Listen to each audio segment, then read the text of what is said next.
Assalamualaikum warahmatullahi wabarakatuh. Nama saya Irmayanti dari kelas 12 Mia Albiruni. Pada video kali ini saya akan menjelaskan mengenai tahapan siklus Krebs yang merupakan tahap ketiga dalam proses respirasi aerob, lanjutan dari dekarboksilasi oksidatif.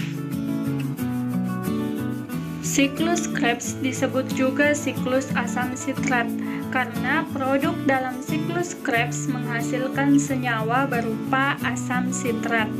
Sesuai namanya, siklus Krebs diambil dari nama penemunya yaitu Sir Hans Adolf Krebs, seorang ilmuwan berkebangsaan campuran Jerman dan Inggris. Siklus Krebs terjadi di matriks mitokondria. Selanjutnya, bagaimana sih proses tahapan siklus Krebs? Nah, siklus Krebs terdiri dari 8 tahapan yaitu sitrat, isositrat, alfa-ketoglutarat, suksinil koenzim A, suksinat, fumarat, malat, dan oksaloasetat. Agar mudah diingat, saya memberi jembatan keledainya, yaitu si isoalfa susu fumao.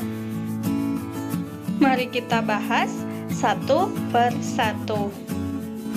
Tahap pertama, asetil koenzim A yang memiliki 2 atom karbon merupakan hasil dari dekarboksilasi oksidatif akan mengalami kondensasi dengan senyawa oksaloasetat yang memiliki 4 atom karbon, sehingga gugus asetil dan oksaloasetat membentuk ikatan menjadi senyawa berkarbon 6 yang dikenal sebagai sitrat. Pada saat pembentukan asam sitrat, koenzim A akan dilepaskan, sehingga asam sitrat tidak memiliki koenzim A. Enzim yang berperan pada tahap ini adalah sitrat sintase. Tahap yang kedua, sitrat akan menjadi isositrat dengan atom karbon tetap 6 karena sitrat hanya mengalami isomerisasi. Terjadi 2 reaksi yaitu pelepasan molekul H2O atau air yang biasa disebut dehidrasi dan penambahan molekul H2O atau air yang biasa disebut hidrasi. Proses pengubahan sitrat menjadi asam sitrat dikatalis oleh enzim akonitase. Tahap ketiga, isositrat akan diubah menjadi alfa-ketoglutarat yang memiliki 5 atom karbon. Sehingga tahap ini ada elektron yang dilepas, yang diterima oleh NAD+ dan diubah menjadi NADH. Pada tahap ini terjadi dekarboksilasi atau pengurangan 1 karbon, dan 1 karbon ini akan diubah menjadi CO2 atau karbon dioksida. Enzim yang berperan pada tahap ini adalah isositrat dehidrogenase. Tahap keempat, alfa-ketoglutarat diubah menjadi suksinil koenzim A yang memiliki 4 atom karbon. Berarti pada tahap ini juga terjadi dekarboksilasi. Karena pada tahap ini terjadi perubahan dari alfa-ketoglutarat menjadi suksinil koenzim A, berarti terjadi penambahan koenzim A yang masuk pada reaksi ini, sehingga koenzim A akan berikatan dengan senyawa suksinil membentuk suksinil koenzim A. Enzim yang berperan pada tahap ini adalah enzim alfa-ketoglutarat dehidrogenase. Tahap kelima, suksinil koenzim A yang memiliki 4 atom karbon akan diubah menjadi suksinat yang masih memiliki 4 atom karbon. Pada tahap ini tidak ada pengurangan atom karbon, tetapi pada tahap ini terdapat beberapa reaksi yaitu fosfat inorganik akan berperan pada tahap ini sebagai pemutus ikatan koenzim A yang terdapat pada suksinil, sehingga pada tahapan koenzim A akan dilepaskan dan fosfat inorganik akan berikatan dengan GDP membentuk GTP. Namun, pada beberapa sel fosfat yang telah membentuk GTP akan ditransfer lagi ke ADP sehingga membentuk ATP.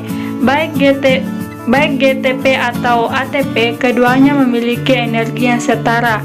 Enzim yang berperan pada tahap ini adalah enzim suksinil CoA sintase. Tahap ke-6, suksinat yang memiliki 4 atom karbon akan diubah menjadi fumarat yang memiliki 4 atom karbon pula. Pada tahap ini terjadi pelepasan elektron, sehingga elektron akan ditangkap oleh FAD membentuk FADH dua kali. Enzim yang berperan untuk mengkatalis senyawa suksinat menjadi fumarat adalah suksinat dehidrogenase. Tahap ke-7, terjadi perubahan fumarat menjadi malat.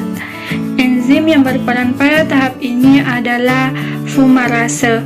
Pada tahap ini terjadi penambahan air atau H2O yang prosesnya dikenal sebagai hidrasi. Tahap yang ke-8, tahap terakhir pada siklus Krebs, yaitu senyawa malat akan diubah kembali menjadi oksaloasetat. Pada tahap ini pula terjadi pembentukan NADH yang berasal dari NAD+.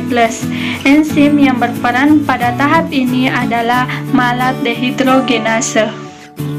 Dengan demikian, dalam satu kali siklus menghasilkan 3 NADH, 1 FADH 2 kali, 1 ATP, dan 2 CO2. Karena pada dekarboksilasi oksidatif menghasilkan 2 asetil koenzim A, berarti pada siklus Krebs menghasilkan 6 NADH, 2 FADH 2 kali, 2 ATP, dan 4 CO2. Itulah tadi siklus Krebs yang sempat saya jelaskan.